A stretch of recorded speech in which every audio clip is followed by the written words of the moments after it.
all throughout history, all peoples had a spiritual background. Find me an indigenous people or a traditional culture that doesn't involve spirituality and involving communication with other realms and other beings. And so it's only been very, very recently that some parts of humanity have rejected spirit and say that there is no spirit. This is only materialism. And of course, where does that lead us? It leads us to a despoiled world and dog eat dog and just incredible oppression and repression. So we're bringing we are saying, yes, spirit is alive and well. And part of spirit is the fairy realm.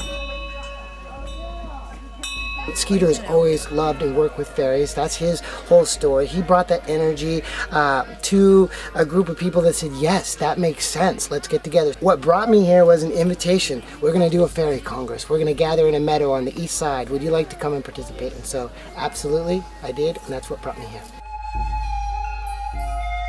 And so here we are, capturing a little bit of the information about the fairy part of the spirit realm, and helping bring it to the attention of the world's peoples. We're just starting, but it's an exciting endeavor.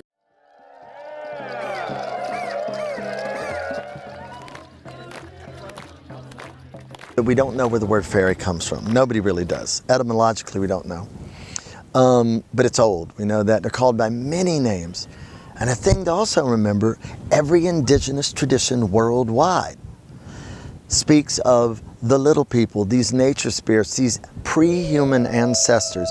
And many traditions say they were older than time, older than the concepts of gods and goddesses and all that. I was introduced to the fairies and their work in 1977 when I read a book called A True Fairy Tale by a woman named Daphne Charters. Daphne Charters is an English woman who worked with the fairies for 40 years of her life until she passed in 1992. And we became very good friends and pen pals. And she asked me at her death to publish all her collected works.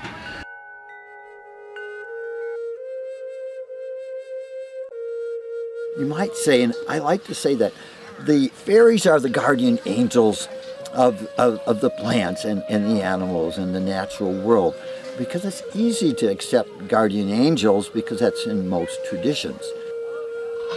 They're largely unseen beings living in more etheric realms than in this physical realm. But yet they can change form, they can manifest for short periods of time. There's a kind of ability to make sound at times in that world.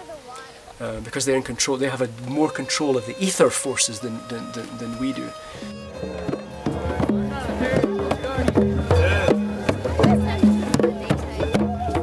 So now here we are. We're at this wonderful gathering where people are here at the Fairy Congress, and it's a congress of human and fairy. And when we talk about fairy, people have to understand in folk culture, they're not whimsical, they're not trite. They're not cutesy. They're powerful. They're like nature. They're awesome. Not evil, but awesome.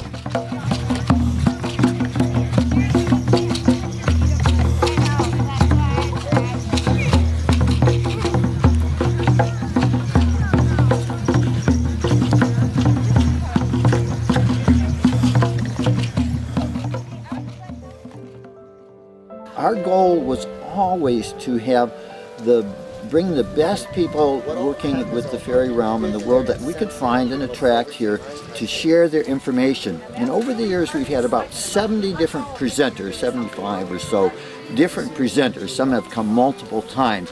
And so we're building up a composite body of knowledge of the fairy realm for the human race. Take a deep breath.